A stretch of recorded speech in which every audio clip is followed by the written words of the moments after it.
अनुराग शाह। अनुराग, बताइए क्या है बड़ी खबर आपके पास? देखिए, ये यस बैंक से जुड़ी खबर है, जिसमें इंश्योरेंस रेगुलेटर आईआरडीए की तरफ से आरबीआई को चिट्ठी लिखी गई है। आरबीआई को कहा गया है कि जो यस बैंक के रिकंस्ट्रक्शन के वक्त जो 81 बॉन्ड्स थे जिसको राइट ऑफ किया गया था, तो वो जो है अब उसकी पूंजी लौटाई जाए, क्योंकि बैंक के अंदर उस स्थिति के मुकाबले काफी सुधार हुआ है, बैंक का रिवाइवल हो रहा है। तो इसलिए जो है अब जो आरबीआई को कदम उठाने चाहिए और जो कंपनियों का पैसा है वो लौटाना चाहिए। इसके साथ साथ आईआरडीए ने अपनी चिट्ठी में ये भी कहा है कि अगर जो है बैंक जो है अभी पैसा नहीं लौटा सकती, तो एक टाइम फ्रेम तय कर लिया जाए, 5 साल तक का टाइम फ्रेम तय कर लिया जाए, जिसके अंदर जो है 81 बॉन्ड का जो है कंपनियों को पैसा दिया जाए। क्योंकि आईआरडीए का साफ साफ कहना है कि जो पैसा था ये 81 बॉन्ड का जो आरबीआई की तरफ से रिकंस्ट्रक्शन के वक्त पूरी तरह से राइट ऑफ किया गया, वो पॉलिसी होल्डर्स का था, ग्राहकों का था। तो अब जब बैंक के अंदर रिवाइवल हो रहा है और स्थिति में काफी सुधार हुआ है, तो जो है आरबीआई को कदम लेते हुए जो है निवेशकों की अपनी जो पूंजी है ये लौटानी चाहिए। और इसमें अगर तुरंत नहीं है तो एक टाइमलाइन बना के 5 साल तक का एक समय सीमा तय करके धीरे धीरे जो है वो बॉन्ड का ये पैसा लौटाना चाहिए। तो इसके मायने ये देखे जाते हैं कि एक रेगुलेटर जो है वो दूसरे रेगुलेटर को बोल रहा है कि स्थिति में सुधार हुआ है तो आप वो पैसे लौटाए। तो इसके साथ साथ जिस तरह से हमें पता है कि 8,400 करोड़ रुपए के जो 81 बॉन्ड्स को आरबीआई ने रिकंस्ट्रक्शन के वक्त राइट ऑफ कर दिया गया था, तो इसमें कहीं ना कहीं ये भी उम्मीद जगती है कि जो म्यूचुअल फंड्स का पैसा है, जो पीएफआरडीए के एनपीएस का पैसा है, अगर कहीं ना कहीं एक ये टाइमलाइन बनती है जिसमें इंश्योरेंस कंपनियों को पैसा दिया जाए, तो म्यूचुअल फंड से लेके पेंशन फंड तक को भी कहीं ना कहीं एक उम्मीद जमती है। क्योंकि ये जो बाकी निवेशक भी जो है वो इस पूरे मामले को कोर्ट में लेके गए हुए हैं, बॉम्बे हाई कोर्ट में सुनवाई चल रही है, तो रेगुलेटर के साथ जुड़ने से मामला और मजबूत हो जाता है।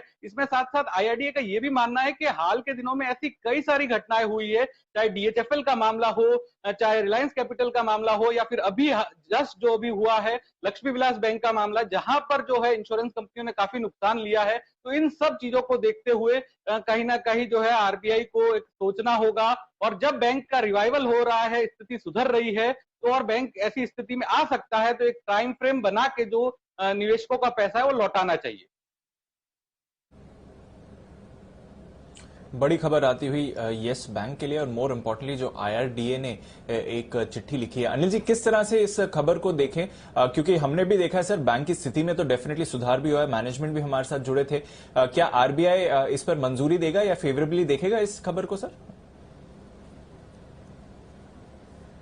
देखिए, डिसीजन तो आरबीआई का ही है, तो इसलिए वो देगा नहीं देगा कहना मुश्किल है। और आजकल आरबीआई पैसा देने के मामले में थोड़ा सा कड़क है। आपने देखा किस तरह से लक्ष्मी विलास बैंक के केस में इक्विटी भी चली गई लोगों की। तो ऐसे में बॉन्ड वापस 81 बॉन्ड्स को राइट ऑफ जो किया था यस बैंक ने, देखिए पर्सनली आप मुझे पूछेंगे तो मैं तो कहूंगा कि नहीं, 81 बॉन्ड्स वालों को पैसा देना चाहिए, बिल्कुल देना चाहिए। क्यों नहीं देना चाहिए? अगर बैंक चल रहा है और तो आप डेट को ऐसे जीरो कैसे कर सकते हैं? क्यों करना चाहिए? आखिर जिन लोगों ने डेट दिया है उनका भी तो हक बनता है। तो ऐसे में जीरो करने का कोई मतलब नहीं, राइट ऑफ आपको नहीं करना चाहिए। तो मेरा तो स्ट्रॉन्ग व्यू यही है कि नहीं, 81 बॉन्ड्स जिन लोगों ने इन्वेस्ट किया उनका हक बनता है कि उन्हें पैसा मिले। और स्पेशली जब बैंक रिवाइव हो जाए, अगर रिवाइव नहीं होता, बैंक बंद हो रहा होता, तब तो एक बात समझ में आती है। तो ये एक मेरे ख्याल से लॉन्गर टर्म में ये रूल्स क्लियर होने बहुत जरूरी है कि किस सिचुएशन में आप 81 अनसिक्योर्ड बॉन्ड्स या इक्विटी को कंप्लीटली राइट ऑफ करेंगे और किस वक्त नहीं करेंगे।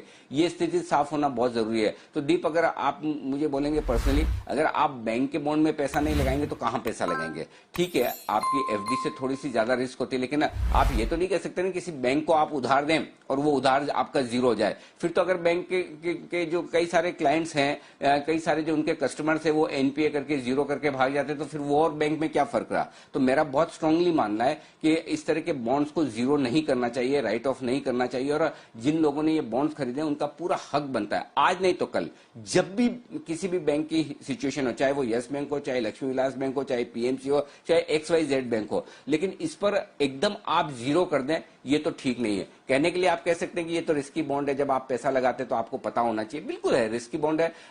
कौन आदमी बॉन्ड में पैसा ये सोच के लगाता है या तो मुझे है ना 7-8-10% का ब्याज मिलेगा या मेरा जीरो हो जाएगा। जीरो सोच के कोई भी नहीं लगाता, स्पेशली बैंक के बॉन्ड्स में नहीं लगाता। तो ये रूल्स वापस से इनकी समीक्षा करने की जरूरत है। जिन लोगों ने यस बैंक, दूसरे बैंक्स के इस तरह के बॉन्ड्स खरीदे हैं, मेरी डेफिनेटली उनके साथ में सहानुभूति है कि इस तरह से उनको पूरा का पूरा डेट में नुकसान किसी को भी बर्दाश्त नहीं होगा, आपको भी नहीं होगा, मुझे भी नहीं होगा। और इस पर वाकई में विचार करना चाहिए। जो एडा ने सवाल उठाया है, क्योंकि कई सारी इंश्योरेंस कंपनियों ने भी ये बॉन्ड्स खरीदे हैं, उनके जीरो हो गए। अब इंश्योरेंस कंपनियों के बॉन्ड जीरो हो गए कहने के लिए हम कह सकते हो तो इंश्योरेंस कंपनियों के, लेकिन इंश्योरेंस कंपनियों में पैसा किसका है? आपका, हमारा ही तो है। पॉलिसी हमने ही तो खरीदी है, अल्टीमेटली पॉलिसी होल्डर्स के रिटर्न कम होंगे। तो ये ठीक नहीं है। मेरे ख्याल से इस पर वापस से विचार करने की बहुत जरूरत है। और अगर आई एम श्योर कि आरबीआई और सरकार इस पर विचार करेगी कि इस तरह के बॉन्ड्स को जीरो न किया जाए। हाँ, लॉन्ग टर्म, जैसा कि कह रहे हैं कि 5 साल बाद आप पैसे लौटा दें, 3 साल बाद लौटा दें, लेकिन लौटाएं। जब बैंक चल रहा है तो क्यों ना लौटाएं जाए, ये होना